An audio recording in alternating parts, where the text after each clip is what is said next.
ጸጋናይ አምላኽ አሉ ምሳና አይሓድግናን ይባርኽና ዕለት ዕለት ያብየና ጸጋናይ አምላኽ አሉ ምሳና አይገድፍናን ይባርኽና ዕለት ናይ ጸጋ ወንጌል ይዝባል ባዕሉ ጳውሎስ ክነግረና ከሎ አገልግሎተይ ክሳዕ ዝፍጽምን እቲ ጎይታ ኢየሱስ ክርስቶስ ዝሃበኒ ዕዮ ክሳዕ ዝውድን ንነብሰይ አይናሕሰላኔ ከም ክብርቲ ገይረ ድማ አይሪአኔ አገልግሎተይ ድማ ወንጌል ጸጋ አምላኽ ምስባኽ እዩ ስለዚህ ጳውሎስ ናይ ጸጋ ወንጌል ዝባሃል ሒዙ በረኸት መጽና ናይ ጸጋ ወንጌል ዝባሃል እንጌራ ሒዙ መጽና እዚ ወንጌል እዚ ደቂ ሰባት ከመይሎም ክጸድቁ ዘለዎም ደቂ ሰባት ብኸመዮም ዝድሕኑ ደቂ ሰባት ብኸመዮም ዝቅደሱ ዝነግር ወንጌል እዚ ወንጌል እዚ ናይ እግዚአብሔር ፈቃድ ኣብዚ ዘመን እዚ ከመይ ከም ዝኾነ ዝነግር ዘመን እዩ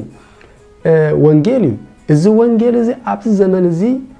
ሰብን እግዚአብሔርን ከመይሉ በሓደ ክነብር ከም ዘለዎ ዝነግር ወንጌል እዚ ወንጌል እዚ ናይ ጸጋ ወንጌል ይዝባሃል ስለዚህ ይሁን ኣብዚ ናይ ጸጋ ወንጌል ሓደ ጳውሎስ ሒዝዎ ዝመጽ አስተምሮ እንታይ ሕጂ ግና ዝብል እዚ ሕጂ ግና ዝብል አስተምሮ ናይ እዚ ዘመን እዚ አስተምሮ ናይ ሕጂ አስተምሮ ሕጂ ግና ንስኻ በክርስቶስ ኢየሱስ እንተዳ ሃሊኻ ኮነኔ የብልካን ሕጂ ግና ንስኻ በክርስቶስ ኢየሱስ ኣብዛ አመንካሉ ሰብ ጻድቅ ኢኻ ሕጂ ግና ንስኻ ኣብ ጎይታ ኣብ ኢየሱስ ክርስቶስ ዝኣመንካሉ ጊዜ ብኣምላኽ ፍሉጥ ኢኻ ንኣምላኽ ድማ ፈሊጥካ ኢኻ ሕጂ ግና ንስኻ ንጎይታ ኢየሱስ ክርስቶስ ኣብ ዝኣመንካሉ ቅጽበት ብስም ኢየሱስ ክርስቶስን ብመንፈስ ኣምላኽን ተሓጺብካን ተቀዲስካን ነጽሄካን ኢኻ ሕጂ ግና ንስኻ ንጎይታ ኢየሱስ ክርስቶስ ኣብ ዝኣመንካሉ ቅጽበት ናይ ክርስቶስ ኣካል ኢኻ ሕጂ ግና ንስኻ ንክርስቶስ ኣብ ዝኣመንካሉ ቅጽበት ብመንፈስ ቅዱስ ተሓቲምካ ኢኻ እዚ መንፈስ እዚ ድማ ክሳብ መዓልትን ድሕነት ይሓቲምካ ስለዚህ ሕጂ ግና ብጎይታ ኢየሱስ ክርስቶስ ኣብ ዝኣመንካሉ ቅጽበት ንስኻ መሕደር መንፈስ ቅዱስ ኮይንካ ኢኻ ሕጂ ግና ብጎይታ ኢየሱስ ክርስቶስ ኣብ ዝኣመንካሉ ቅጽበት ንስኻ ቤት መቅደስ እግዚአብሔር ኮይንካ ኢኻ ሕጂ ግና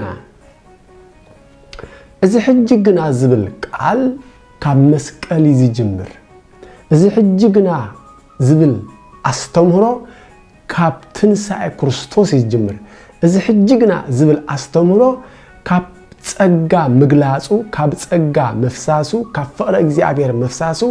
ካብ መንፈስ እግዚአብሔር መፍሳሱ ይጅምር ስለዚህ ይሁን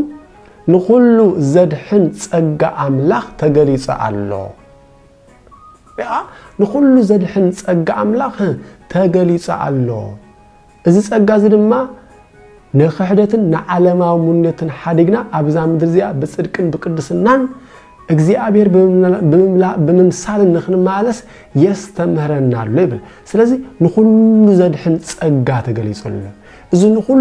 ዘድሕን ጸጋ ዝተገልጸ ማእሲ ሕጂ